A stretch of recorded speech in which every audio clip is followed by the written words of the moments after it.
États-Unis, Afrique, investissement, gouvernance et sécurité. C'était là les mots-clés de la rencontre qui a réuni une cinquantaine de chefs d'État et de gouvernement, dont le président de la République Ibrahim Boubacar Keïta. Le président Omaba a renouvelé la volonté de son pays à soutenir l'Afrique. Le Premier ministre Moussa Mara en visite de 5 jours dans la première région, première halte, Nioro du Sahel, où le chef du gouvernement a procédé au lancement du projet intitulé Excellence au féminin. Redéfinition des besoins des populations afin de dégager les domaines prioritaires, tel est l'objectif visé par les Nations Unies au compte de son plan cadre pour l'aide au développement du Mali 2015-2019.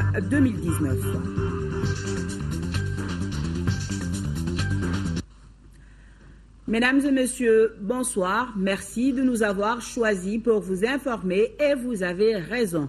Le sommet États-Unis-Afrique s'est tenu hier au département d'État à Washington. C'était en présence d'une cinquantaine de chefs d'État et de gouvernement, dont le président de la République Ibrahim Boubacar Keïta. Un sommet qui était consacré à l'investissement, à la gouvernance et à la sécurité. À l'ouverture de la rencontre, le président Barack Obama a renouvelé la volonté de son pays à soutenir l'Afrique face aux menaces transfrontalières et à faciliter l'accès à l'électricité sur le continent. Envoyés spéciaux à Washington, Brahma Traoré et Adama Kamara. C'est une première dans les relations africano-américaines. Une cinquantaine de chefs d'État et de gouvernement du continent autour du président Barack Obama pour un sommet historique. La rencontre de haut niveau s'est tenue au département d'État à Washington. Pas de caméras, encore moins de micros. Une salle de presse est juste aménagée pour permettre aux confrères de suivre l'événement à travers des écrans géants. Le principal objectif du sommet est d'ouvrir un nouveau chapitre dans les relations bilatérales entre les États-Unis et l'Afrique. À l'ouverture de la rencontre, le président Obama a énuméré 3 domaines dans lesquels Américains et Africains peuvent faire le progrès ensemble. Le premier concerne l'accélération de l'investissement, les réformes économiques et réglementaires, ainsi que le développement des échanges commerciaux. Le deuxième domaine prioritaire est relatif au renforcement de la bonne gouvernance, notamment le respect des droits de l'homme et la lutte contre la corruption. Et le président Barack Obama a conclu par une invite à l'approfondissement de la coopération bilatérale en matière de lutte contre les menaces communes telles le terrorisme. Et les États-Unis resteront aux côtés des Africains pour mener ce combat avec efficacité, a promis le numéro 1 américain. Au nom de ses pairs, le président mauritanien, président en exercice de l'Union africaine, a salué son homologue pour l'organisation du sommet.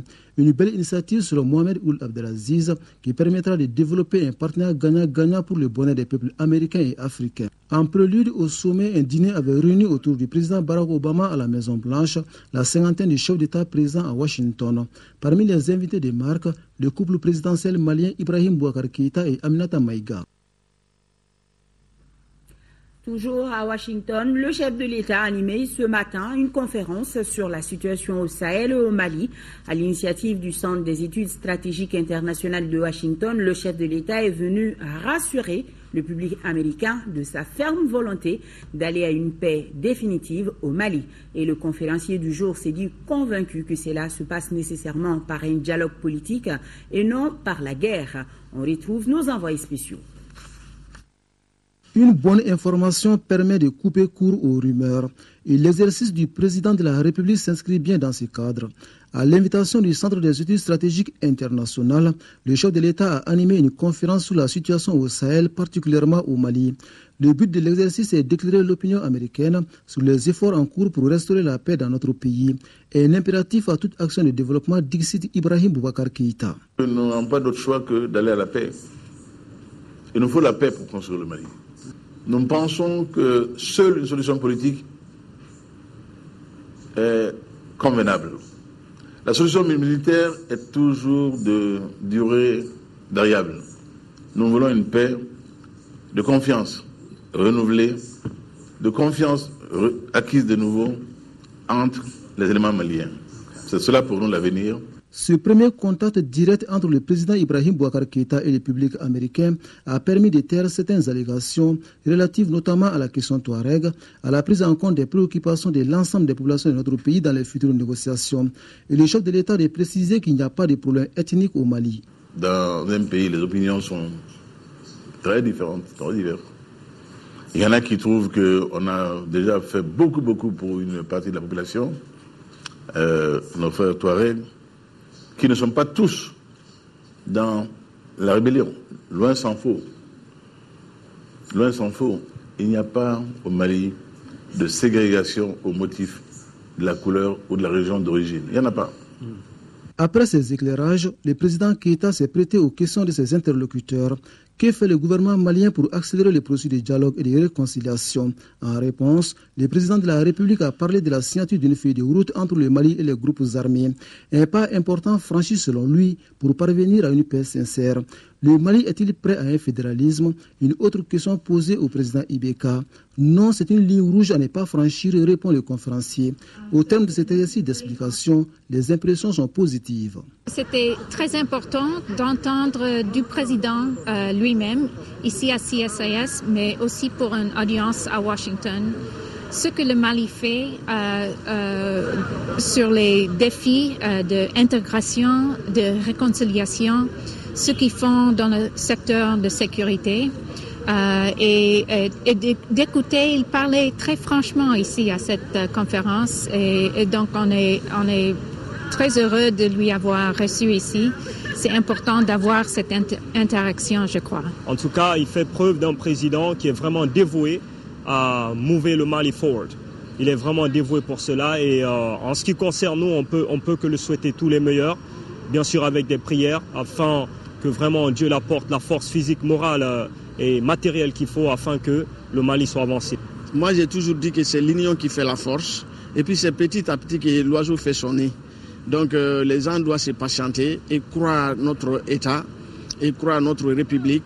Le Mali a toujours été un pays de dignité, un pays qui a beaucoup de pitié et puis un pays qui respecte tous les autres pays. Et le président est venu. Il a parlé, il a répondu à nos questions, il a été à l'écoute des Maliens, de Washington et des Américains d'ici. Alors moi je pense que c'est une chose très bien, je suis contente, je suis satisfaite en tant que Malienne.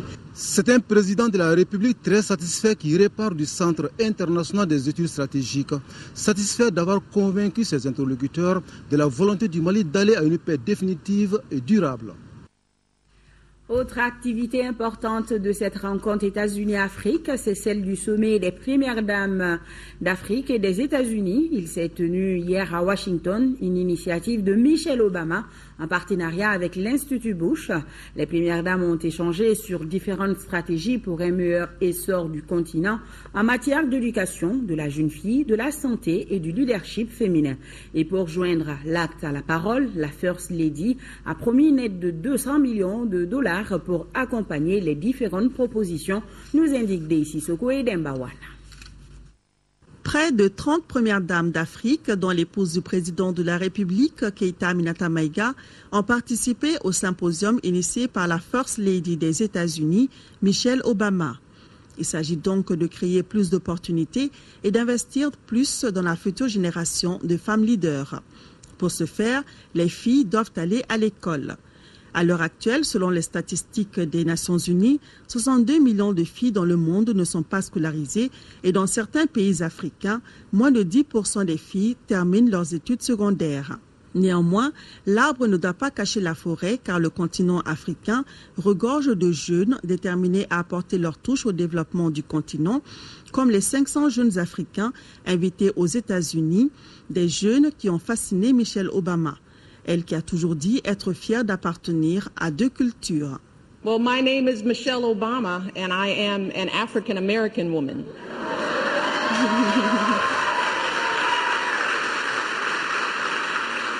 500 jeunes leaders sont arrivés ici il y a 2 semaines afin de participer au fellowship Mandela Washington.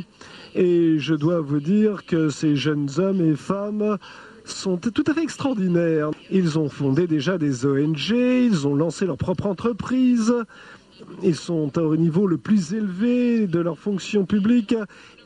Et dans notre travail de première dame, de première épouse, est-ce qu'on peut trouver de nouveaux moyens afin d'être plus inclusif vis-à-vis de ces jeunes et de valoriser leur voix?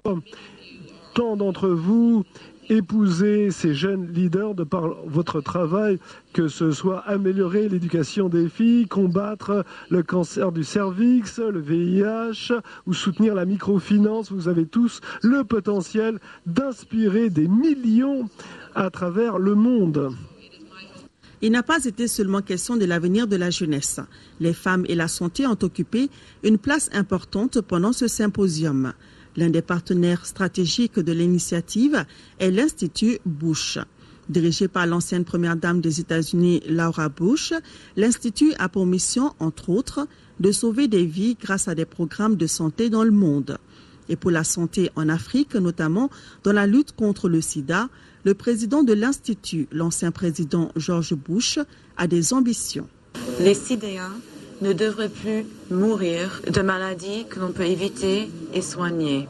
De par un partenariat large entre gouvernements, entreprises, fondations et organisations multilatérales, nous avons lancé une campagne de sensibilisation, une campagne de dépistage précoce auprès des populations à risque, vaccination contre le HPV, entre autres. Nous cherchons à lever la stigmatisation contre ces femmes. Les investissements annoncés lors du symposium sont estimés à plus de 200 millions de dollars pour soutenir les programmes des Premières Dames.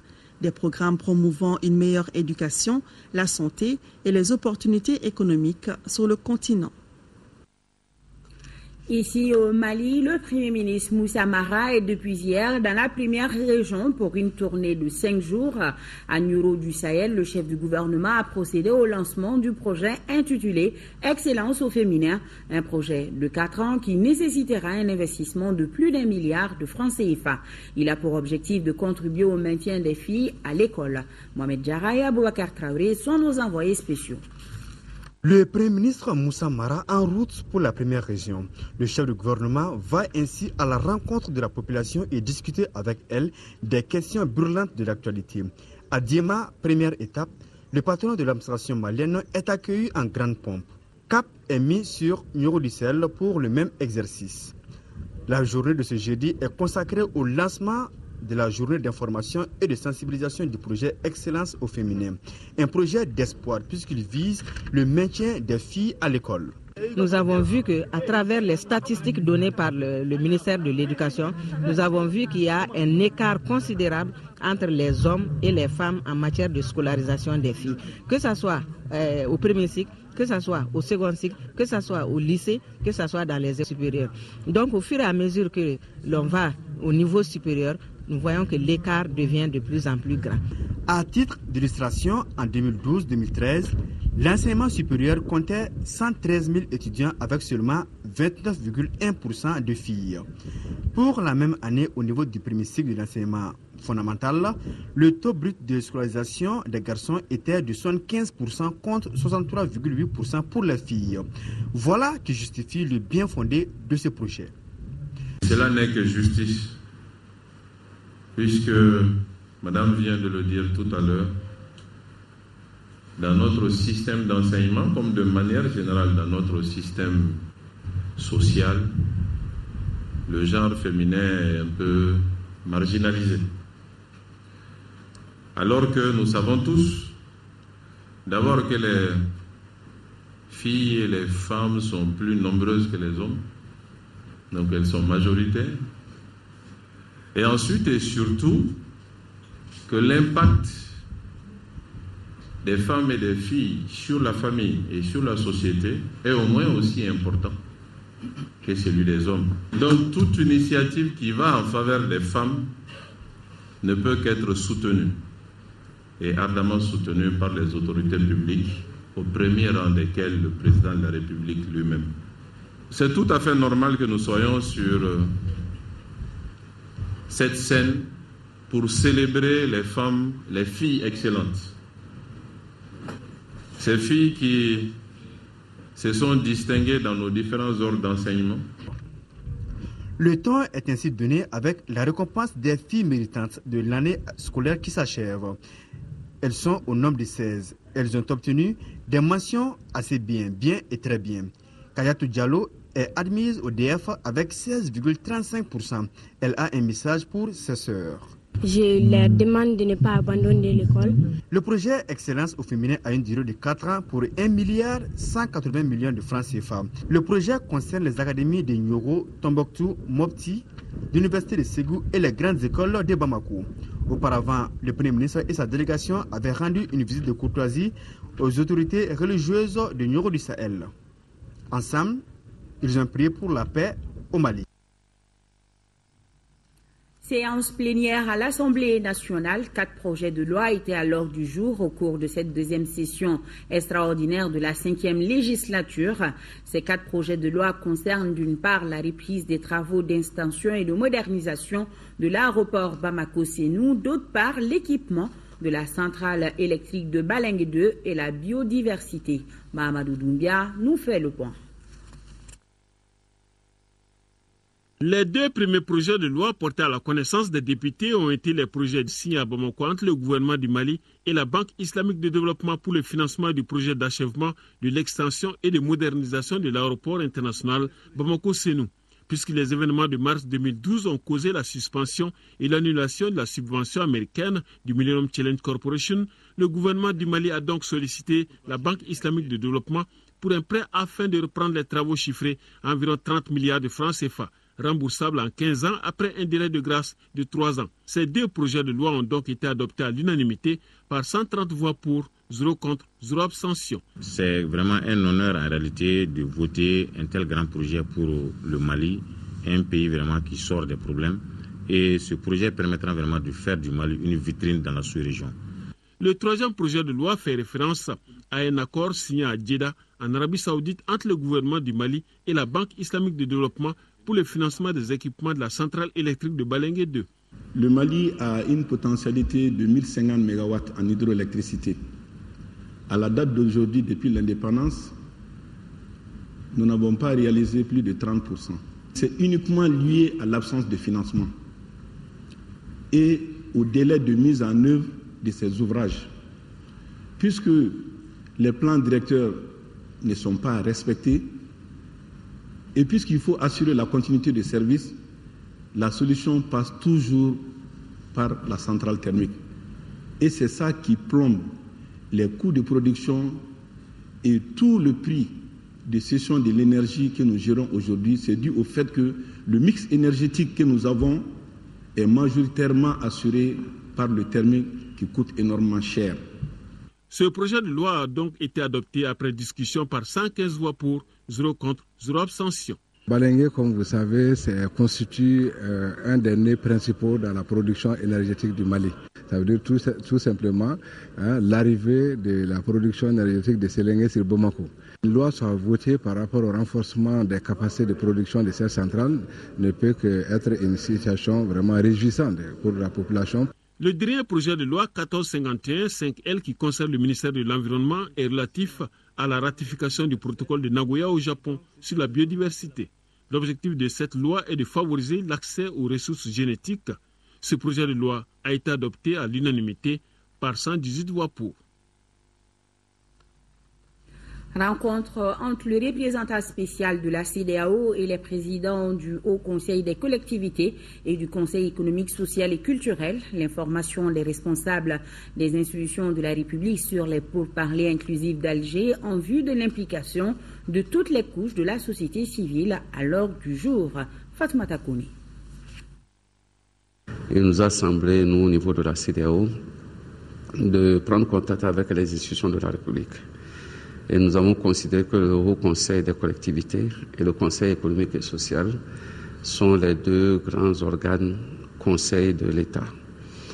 Il est extrêmement important que dans la recherche de solutions inclusives et durables, que ces 2 institutions soient un peu informées de la dynamique en cours, de ce qui avait été entrepris dans le cadre de la gestion de la crise, pour qu'ensemble nous définissions des bases communes, à la fois d'appréciation et de traitement des problèmes que nous aurons à prendre en compte lors des pourparlers, aussi bien ici au niveau du Mali que dans le cadre des pourparlers à Alger. Je pense qu'ils sont même déjà impliqués. Des 2 côtés, ils ont surtout apprécié le rôle participatif que le chef de l'État a impulsé à la dynamique en cours, à savoir que aussi bien le Premier ministre, le chef de l'État, que le haut représentant du président de la République pour parler, ont voulu prendre langue directement avec eux. Mais ils se sont engagés non seulement à suivre de près ce qui se passe, mais aussi à préparer des propositions concrètes, à verser dans le dossier de ceux qui vont se présenter aux négociations, de telle sorte que les solutions qui seront trouvées éventuellement puissent contenir vraiment des propositions venant de toutes les couches de la société. La CEDEAO, c'est tout simplement que les parties maliennes se préparent suffisamment à aller vers ces phases que nous considérons comme décisives, parce que l'occasion est donnée là pour que les Maliens définissent les meilleures solutions. La validation des résultats des diagnostics sur le retour des déplacés dans les régions de Gao et de Tombouctou est au centre d'une rencontre du Haut Conseil des collectivités initiée par le groupe Pivot Droit et Citoyenneté des femmes en partenariat avec le Haut Conseil des collectivités. La télé vise à faire le point des études menées par l'ONG. Moustapha Ney, reportage. Après les études sur le diagnostic de l'intégration des migrants agricoles dans la région de Sikasso et les retours des déplacés et des réfugiés dans les régions de Tombouctou et de Gao, l'heure est à la restitution. C'est pourquoi les élus nationaux et les partenaires techniques échangent sur le sujet. Ces études devront permettre aux élus de prendre en compte la dimension des droits fonciers et forestiers. Ce projet s'inscrit dans la logique de contribuer aux efforts de recherche d'une paix durable décidée par le gouvernement du Mali et ses partenaires au développement. Elle met en exergue non seulement la faible prise en compte des femmes dans les questions de gouvernance des ressources naturelles, mais aussi le fait de ne pas bénéficier des avantages d'accès, de contrôle, de participation aux organes de gestion et de prise de décision au même titre que les hommes en cette période de réconciliation. Je vous donne l'assurance que les conseillers nationaux seront à hauteur de mission pour s'approprier les différentes recommandations et les enrichir dans la perspective d'une meilleure prise en charge des droits de tenure foncière et forestière des communautés locales, des pasteurs et des femmes dans le processus de réconciliation nationale. Cette journée devra permettre aux acteurs des collectivités d'engager des actions pour la prise en compte des droits des femmes dans la gestion des ressources naturelles. Démarrage des travaux sur la planification stratégique du plan cadre des Nations Unies pour l'aide au développement du Mali 2015-2019. Cette rencontre de 2 jours constitue une phase importante dans l'élaboration de ce document qui permettra de valider les axes prioritaires d'intervention des Nations Unies et d'aligner ces axes avec les priorités nationales du moment. Ramata Konaté, compte rendu. En cette période de post-crise, l'heure est à la redéfinition des besoins des populations. Sur la question, les Nations Unies proposent 4 thématiques: paix, sécurité et réconciliation, gouvernance, accès aux services sociaux de base, développement durable. 2 jours de travaux sont ouverts pour s'accorder sur les actions à mener dans ces domaines durant les 5 prochaines années. Pour les Nations Unies, c'est une phase essentielle du processus du plan cadre pour l'aide au développement du Mali, UNDAF, qui vient d'être enclenché. La rencontre d'aujourd'hui validera les axes stratégiques d'intervention des Nations Unies proposés pour la période 2015 à 2019. En adéquation avec les priorités du gouvernement qui seront présentées ce matin. Vous aurez à définir les domaines prioritaires d'intervention des Nations Unies au regard de ses avantages comparatifs. Vous assurer de l'alignement du PNUD aux priorités et défis du gouvernement. Définir d'un commun accord le mécanisme de mise en œuvre et de suivi et évaluation du PNUD. Cette rencontre devra donc permettre une bonne orientation du prochain plan UNDAF 2015-2019 avec en toile de fond les défis nationaux liés à la consolidation de la paix et au développement du Mali. Le haut représentant du président de la République continue ses rencontres de restitution des pourparlers d'Alger. Modibo Keïta était avec le Conseil national de la jeunesse CNJ Mali. Youssouf Diakité nous en dit plus. Le haut représentant du président de la République pour le dialogue inclusif intermalien au siège du Conseil national de la jeunesse du Mali. L'objectif est de partager avec la jeunesse des informations relatives à la réussite de la réconciliation nationale et la stabilisation du pays. Des convictions partagées par le président du Conseil national de la jeunesse du Mali, car, dira-t-il, le seul combat qui vaille aujourd'hui est celui de la paix et de l'unité.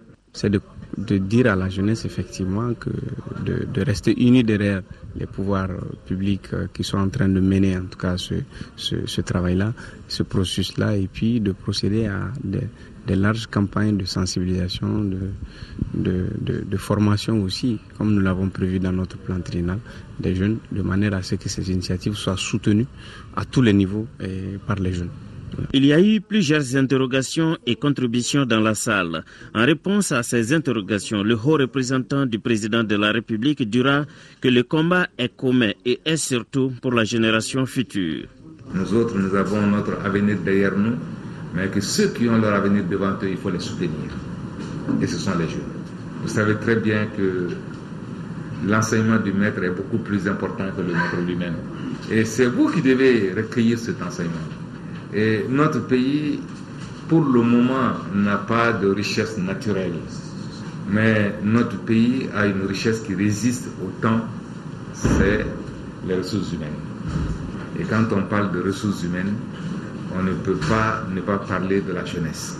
C'est pourquoi j'ai été admirablement frappé par la densité de votre message, par la profondeur de cette réflexion et par votre vision. Surtout que vous êtes ici un concentré d'une jeunesse qui sait que sans elle, elle ne pourra pas exister. Et qui sait, sans les autres aussi, qu'elle ne peut pas exister. Tant que nous gardons l'espoir d'obtenir la paix, tous les efforts doivent tendre vers la paix. On nous signale également que le ministre de la Solidarité, de l'Action humanitaire et de la Reconstruction du Nord, Hamadoun Konaté, a présidé cet après-midi une rencontre avec les élus et associations du Nord. L'objectif était de faire une restitution de la feuille de route signée entre l'État malien et les mouvements du Nord à Alger. Le ministre Konaté avait à ses côtés ses collègues en charge de la réconciliation et de la décentralisation. Nous y reviendrons dans nos éditions de demain avec Isaac Chenou. Environ 300 Maliens viennent de retourner au Mali en provenance de la République centrafricaine. Ils ont été accueillis à leur descente d'avion par le ministre des Maliens de l'Extérieur. L'opération a coûté au gouvernement malien plus de 200 millions de francs CFA. Lamine Keïta. Il était 15h40 lorsque le Boeing 777 d'Ethiopian Airlines s'immobilisa sur le tarmac de l'aéroport international de Bamako-Sénou. À son bord, 299 de nos compatriotes rapatriés de la Centrafrique. Parmi eux, des vieilles personnes, des femmes et des enfants. Un grand soulagement pour ces rapatriés qui ont vécu dans des conditions effroyables. 6 mois de combat, on était encerclés dans les 6 mois. 8e mois actuellement, notre ambassadeur a fait beaucoup d'efforts pour nous, pour aller nous sauver. Avec une sécurité impossible, la sécurité qui est allée nous faire sortir de cette crise-là. Si quelqu'un voyait, c'était pas possible. C'était pas ça, c'était pas les Maliens seulement qui les fait sortir. 6 ans on est encerclés, pas même 100 mètres, personne ne peut pas bouger. Jusqu'à ce que l'ambassadeur il s'est battu avec le gouvernement, jusqu'à il a le moyen de nous faire sortir. Il nous a fait sortir en 20 jours. Avec cette même sécurité, nous a sécurisé jusqu'à ce matin, nous a amené à l'aéroport. Avec lui-même en ensemble, jusqu'à dans l'avion. On ne sait pas comment le remercier. Et pour remercier le gouvernement malien, l'effort qu'il nous a fait, on ne peut pas l'oublier. Toute la RCA était étonnée de cet acte de notre gouvernement malien qui a fait. Vraiment, la situation était critique. Moi, particulièrement, ma famille est venue ici depuis le mois de janvier, ma femme et mes enfants. Comme je fais partie de la délégation des Maliens de l'extérieur de Centrafrique, j'étais obligé de rester pour faire rapatrier le reste. C'est une joie pour moi. Je suis très très content d'être à Bamako aujourd'hui. Cette opération, la 7e d'Ija, vient compléter en 1891 le nombre de Maliens rapatriés de Bangui. Je dois dire que cette opération à laquelle nous assistons a été rendue facile grâce à l'implication personnelle du chef de l'État qui m'a dépêché en République centrafricaine auprès de son homologue pour que les autorités centrafricaines puissent aider à l'évacuation des quelques Maliens qui restaient encore. Et l'opération a été préparée sur presque 2 mois. Compte tenu des questions sécuritaires, il fallait non seulement l'accompagnement des autorités centrafricaines, mais aussi il fallait l'accompagnement de la MISCA, de l'OIM en place et de toutes les organisations humanitaires. Et donc pour aller chercher nos compatriotes dans les villes lointaines de Bangui, les escorter sur Bangui. Et Dieu merci, aujourd'hui, ils viennent d'arriver et je crois qu'on peut se réjouir qu'ils soient bien arrivés en fin de compte sur leur terre du Mali. Le ministre des Maliens de l'extérieur a souligné que son département reste mobilisé pour apporter aide et assistance partout où le besoin se fera sentir. Et nous avons ce communiqué du parti Yéléma, le changement relatif au naufrage d'une embarcation de migrants majoritairement maliens au large des côtes libyennes. Le parti Yéléma, le changement, adresse ses condoléances les plus attristées aux familles des victimes. L'UNICEF vient de remettre 3 véhicules au ministère de la Santé et de l'Hygiène publique. Al-Jumatina était à la cérémonie de remise. Par ces gestes, le Fonds des Nations Unies pour l'enfance, l'UNICEF, remet 3 véhicules 4x4, 2 doubles cabines et une cabine unique au ministère de la Santé et de l'Hygiène publique. Ces dons de l'UNICEF d'une valeur de 55 millions de francs CFA contribuera à renforcer l'entretien des équipements solaires de la chaîne du froid du ministère, qui est un maillon important du programme élargi des vaccinations. Pour nous, c'est très important d'appuyer le gouvernement dans ses efforts de renforcement de la chaîne de froid. On est des partenaires depuis longtemps et c'est important que maintenant le gouvernement ait les moyens pour aller sur le terrain. L'UNICEF se préoccupe de la santé des enfants surtout. Et dans ce cadre-là, la vaccination comme moyen de prévention est une ligne essentielle de la politique du Mali. Et c'est à ce titre que l'UNICEF nous a régulièrement accompagnés dans l'acquisition des vaccins et dans la mise en œuvre de la politique de vaccination. Et dans la mise en œuvre de cette politique, la bonne conservation des vaccins est aussi une condition indispensable. Donc nous avons été dotés il y a quelque temps par l'UNICEF de dispositifs de chaîne de froid qui nécessitent une maintenance régulière. Ces véhicules vont beaucoup aider le ministère de la Santé et de l'Hygiène publique qui avait élaboré un plan de réhabilitation de la chaîne du froid qui s'étend sur une période de 5 ans de 2012 à 2016. S'enquérir de l'avancement des préparatifs du pèlerinage 2014. Tel est l'objectif de la visite que le ministre des Affaires religieuses et du culte a effectuée à la maison du Hadj ce matin. Nounou Sissoko était sur place. Par cette visite inopinée à la maison du Hajj, le ministre des Affaires religieuses et du culte a voulu s'imprégner de l'état d'évolution des préparatifs du pèlerinage 2014 sur les lieux saints de l'islam en Arabie Saoudite. Sur un quota de 1000 pèlerins de la filière gouvernementale, 525 sont inscrits à ce jour. Le ministre se dit satisfait. Le seul côté qui a été évoqué, c'est la lenteur de livraison des passeports. Mais c'est normal, nous sommes un État sérieux.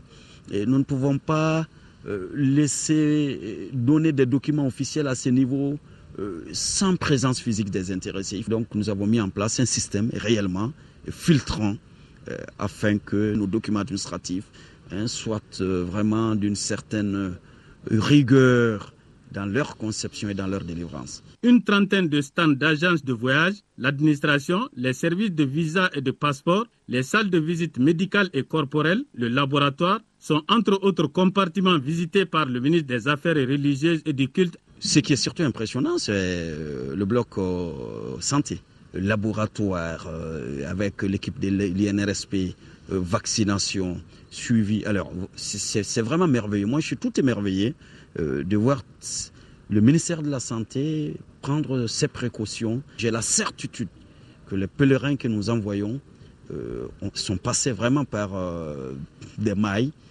qui permettent de se dire que toutes les conditions de santé, sans doute, sans équivoque, ont été respectées. Et le ministre d'appeler la maison du Hajj à maintenir ce cap. Au terme de sa visite, le ministre a eu une séance de travail avec l'administration de la maison du Hajj. Cérémonie de lancement du projet d'assistance humanitaire à des familles du district de Bamako touchées par les inondations. Une cérémonie présidée par le représentant de l'Union africaine pour le Mali et le Sahel, Pierre Bouyoya. Et ce sont près de 300 familles démunies qui vont bénéficier de ces dons. Adama Koulibaly.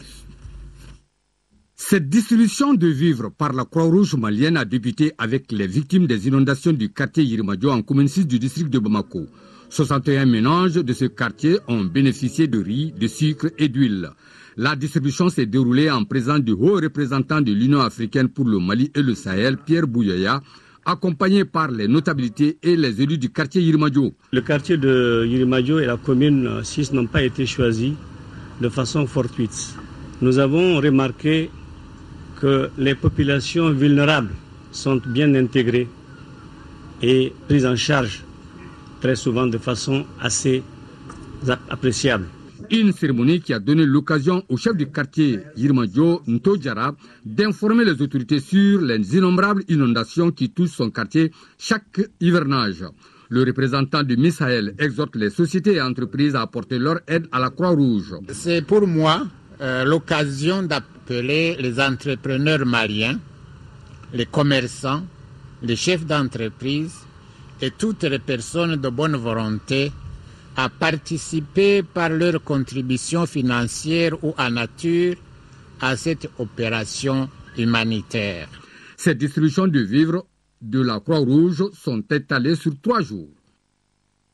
La société civile de la région de Tombouctou, en partenariat avec la MINUSMA, a procédé au lancement du cadre de concertation des acteurs en charge des droits de l'homme. Typologie et principes méthodologie de la surveillance, les mécanismes de protection sont entre autres les modules développés par les experts de l'organisation onusienne. Yéatandina, correspondance. En procédant au lancement du cadre de concertation de la société civile dans la région de Tombouctou, la MINUSMA vise à partager les informations, les expériences et renforcer les capacités des acteurs en charge des droits de l'homme. Typologie et principes, protection des défenseurs, méthodologie de la surveillance et des enquêtes, les mécanismes de protection nationaux, régionaux et internationaux en matière de droits de l'homme sont entre autres les modules développés. L'amélioration de la situation des droits de l'homme dans la région ainsi que dans le Mali ne se fera qu'avec la contribution de chaque participant de ce pays. Raison pour laquelle ce genre de forum qui rapproche les acteurs comme vous et la MINUSMA sont encouragés. Leaders d'associations, communicateurs traditionnels, notabilités et hommes de droit ont pris part à cette rencontre. La journée nous permet aujourd'hui de voir les dispositifs, de voir les difficultés et de voir quel est le cadre idéal qui permette vraiment à ce que le droit de l'homme dans la région devienne opérationnel et efficace. Nous attendons à ce que nous ayons, à travers les thèmes, des connaissances qui vont nous renforcer, qui vont nous amener à faire davantage, à apporter un plus en matière de droit. L'amélioration de la situation des droits de l'homme au Mali est un des objectifs que s'est assigné la mission intégrée des Nations Unies pour la stabilisation au Mali. Poursuivi par la justice, le docteur Oumar Mariko était aujourd'hui devant la presse avec ses avocats, dont le français Marcel Stekaldi, avocat au barreau de Paris. Le député Mariko est accusé d'être impliqué dans l'affaire dite des bérets rouges et d'avoir commandité le drame survenu au campus universitaire. Ses avocats ont dénoncé la façon dont le dossier est géré par la justice malienne. Ils estiment que la procédure est lente et que Oumar Mariko est couvert par l'immunité parlementaire, donc ne peut être poursuivi tant que cette immunité n'est pas levée. Le gouverneur du district de Bamako s'est rendu au quartier sans fil à la cité du Niger en commune 2. Adi Traoré voulait constater de visu l'état dans lequel les habitants du quartier vivent en cette période hivernale. Avec la fréquence des inondations dues aux pluies des derniers temps, la question d'hygiène et d'assainissement se pose avec acuité à ces endroits. Je vous propose d'écouter pour plus de détails le gouverneur du district au micro de Alpha Maïka. Ça, c'est un des points critiques.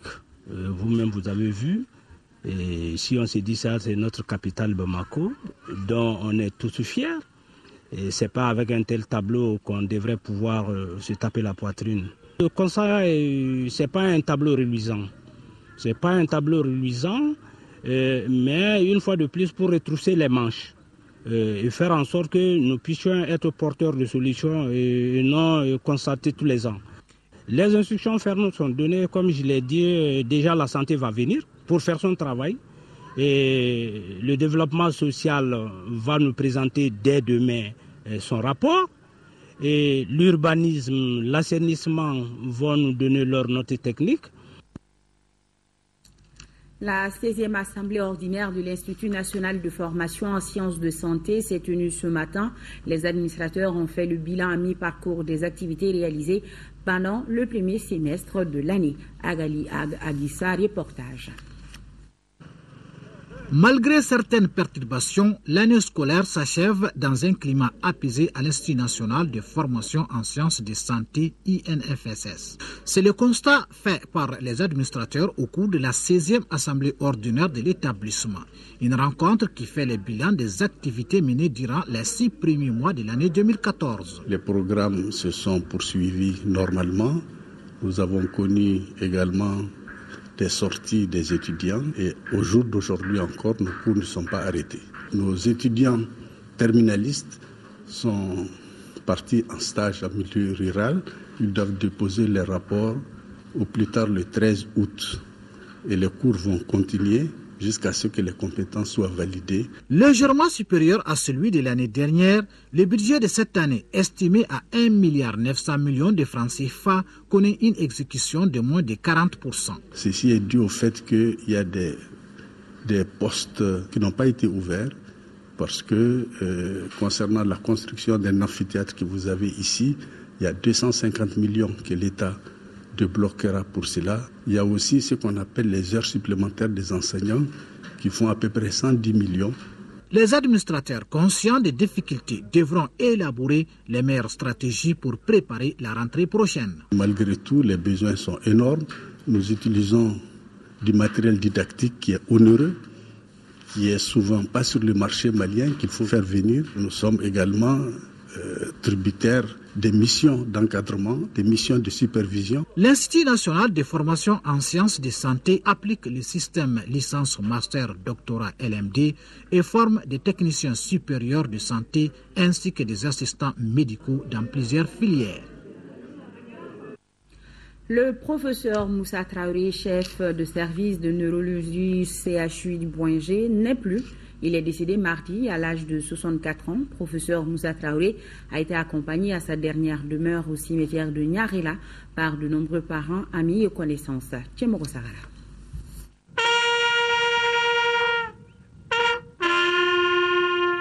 L'homme que la nation malienne vient de perdre a vu le jour à Kaye il y a de cela 64 ans. Professeur Moussa Traoré a un cursus scolaire très riche.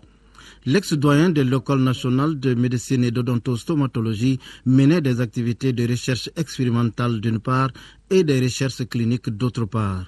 Après de brillantes études secondaires et universitaires au Mali, il décrocha son diplôme de docteur en médecine à l'École nationale de médecine et de pharmacie en 1974. En 1979, il obtient un certificat d'études supérieures de physiologie animale à Marseille, puis un DA en neurologie au Centre national d'études spéciales de neurologie, toujours à Marseille. Et en 1982, il obtient un autre certificat d'études spéciales de neurologie. En 1983, il obtient un diplôme d'électroencéphalographie et en neurologie clinique. Professeur Moussa Traoré était un homme honnête, loyal, intègre, un neurologue doté d'une connaissance professionnelle. Chevalier de l'ordre national, l'homme était simple et bon. Beaucoup d'entre nous ne savaient pas qu'il fut chevalier de l'ordre national à cause de son humilité, à cause de sa croyance pour la République, à cause de son déterminisme et de son patriotisme. Il n'a jamais signé 8 ans de doyen à la faculté de médecine et d'odontostomatologie sous l'effigie des chevaliers de l'ordre national du Mali. Je lui ai demandé, professeur, pourquoi ne mettez-vous pas chevalier de l'ordre national du Mali? Il dit, Mabal, je ne suis qu'un simple serviteur du Mali et je suis redevable du Mali. Je n'ai pas besoin d'écrire chevalier de l'ordre national pour qu'on sache que je le suis. Le professeur Moussa Traoré est allé définitivement, laissant derrière lui un projet très important pour le Mali. Il a initié un laboratoire de recherche en neurosciences et nous préparons déjà la venue de ce congrès international de neurosciences. Il préparait activement jour et nuit lui-même ce congrès-là qui devait avoir lieu les mois à venir. Et Dieu l'a voulu autrement. Je pense, chers maîtres, les élèves que vous avez laissés ici prendront le drapeau en main. Ce congrès-là va se faire avec votre souhait, avec le sceau que vous aurez imprimé à ce congrès.